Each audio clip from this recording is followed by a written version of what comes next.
हरे कृष्ण कृष्ण कृष्ण हरे हरे, हरे राम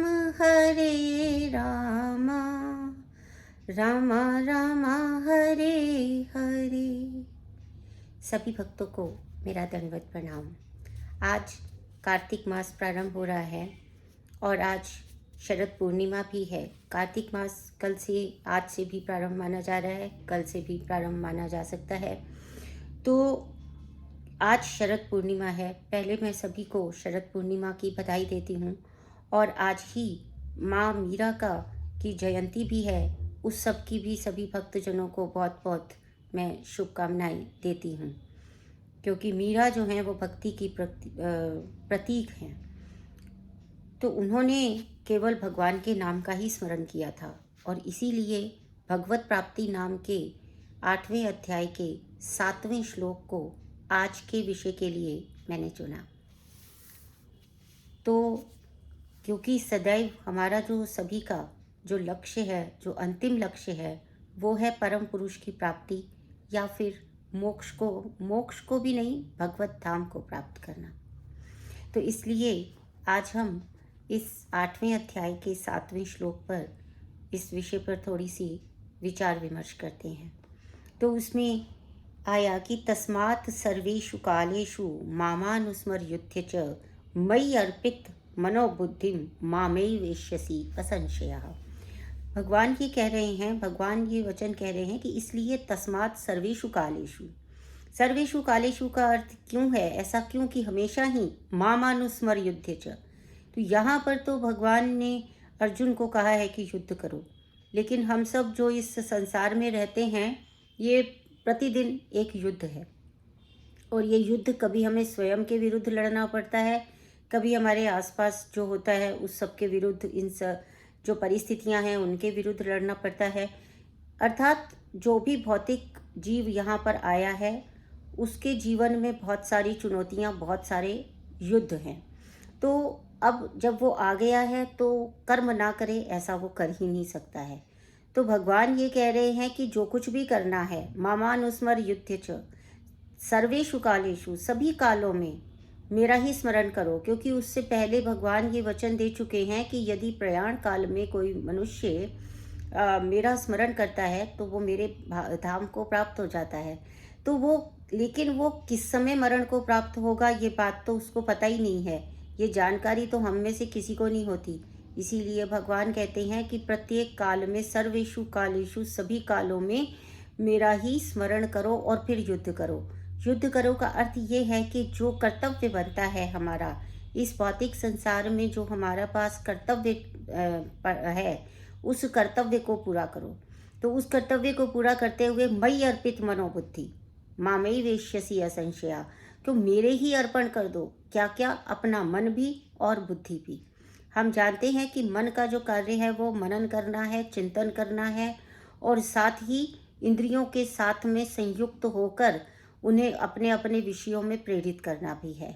परंतु यहाँ पर यदि केवल मन से कार्य किया जाएगा तो मन सदैव जो है वो भौतिकता में भटकता रहता है, भौतिक विषयों की तरफ आकर्षित करने का प्रयास करता है, इंद्रियों को उसी की तरफ प्रेरित करता है। तो अब इस चंचल मन को क्या किया जाए?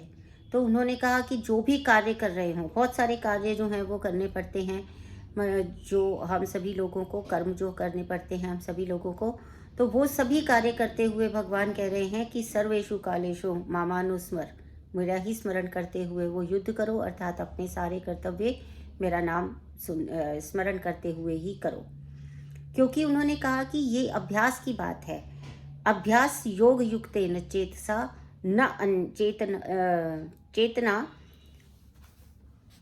न अन्यगामिना।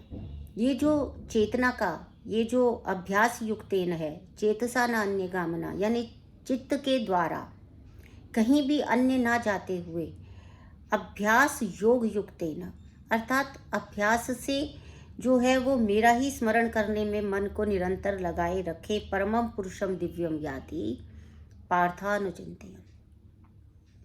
तो इसमें क्या है कि परमम पुरुषम, सिर्फ परम पुरुष को भी नियति निश्चित रूप से केवल भगवान कृष्ण का ही जो चिंतन करते रहने से, अभ्यास करने से, सदैव मेरे ही नाम से युक्त रहने से, मेरे ही नाम का जप करने से जो है वो मुझे प्राप्त कर लेता है।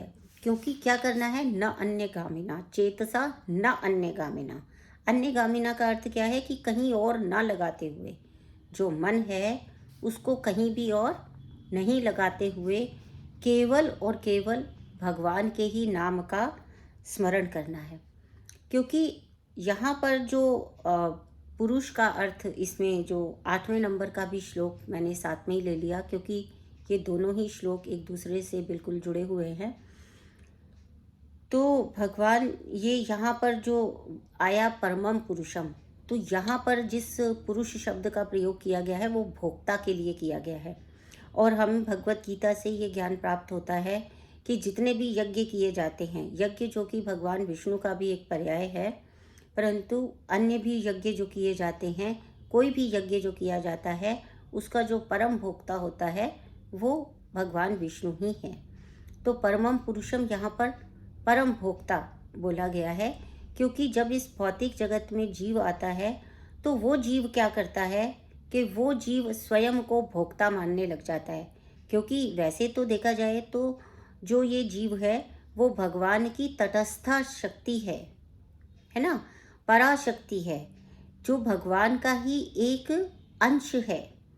लेकिन इस भौतिक जगत में आकर वो जब सत्व रजस तमस गुणों से के साथ मिलता है तो वो इस भौतिक प्रकृति को ही अपना स्व समझने लगता है, और इसके कारण वो प्रत्येक यज्ञ का भोक्ता होने का प्रयास करता है। अर्थात वो सभी विषयों का जो भी कर्म वो करता है उसके फल का भोक्ता स्वयं को समझने लगता है। और इसीलिए ही जो जीव है वो विचलित रहता है, क्योंकि वो यहाँ की जो भौतिक जो इंद्रियां हैं, वो जो भौतिक विषयों का सेवन करती हैं, उन्हीं के विषय में जो मन है वो उन्हीं में चिंतन करने में लग जाता है। ऐसा करने से क्या होता है कि वो स्वयं को भोक्ता समझता है और वो हर एक वस्तु पर अपना प्रभुत्व स्थापित करने का प्रयास करता है। वो ऐसा प्रयास करता है कि मैं ही सब कुछ हूँ, मैं ही करता हूँ, मैं ही भोगता हूँ, और इस ऐसा चिंतन करने से मन जो है वो कभी भी भगवान के चरणों में लग नहीं पाता है।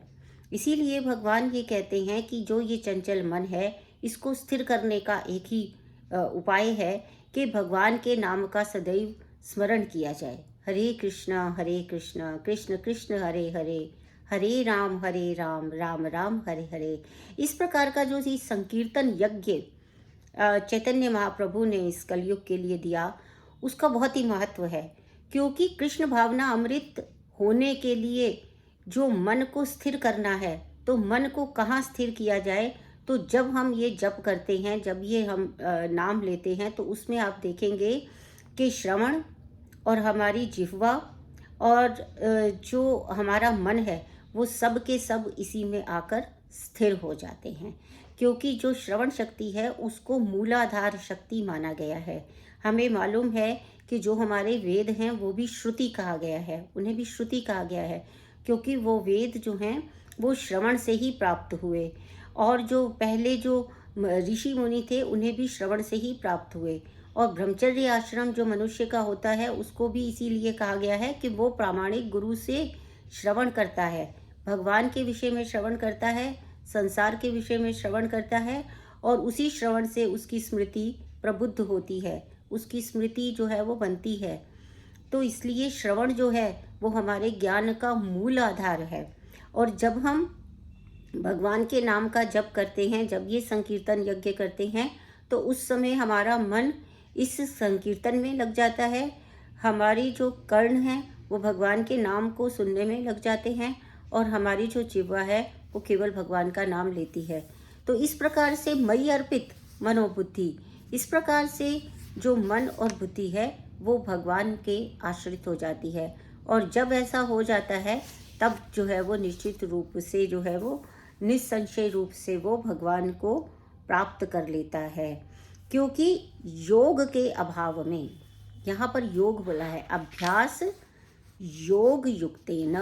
तो यहाँ पर जो योग शब्द आया है, तो योग क्या है, वो चाहे तो वो योग शब्द जो चाहे षटचक्र योग हो, चाहे कोई भी योग हो, चाहे भक्ति योग हो, परंतु उसका जो योग होना है वो क्या होना है कि जीव का आत्मा से योग होना, युक्त हो जाना, अर्थात सदैव उसी परम पिता परमेश्वर का ध्यान करना। और कार्तिक मास में यह बहुत अधिक महत्व का है, क्योंकि कार्तिक मास में ऐसा कहा गया है कि भगवान के दामोदर अष्टक का पाठ करते हुए और भागवतम का पाठ करते हुए इस मास में यदि परम पुरुषोत्तम भगवान का संकीर्तन अधिक से अधिक किया जाता है, जपमाला अधिक से अधिक की जाती है, तो मनुष्य को निश्चित रूप से आध्यात्मिक उन्नति प्राप्त होती है। हरे कृष्णा।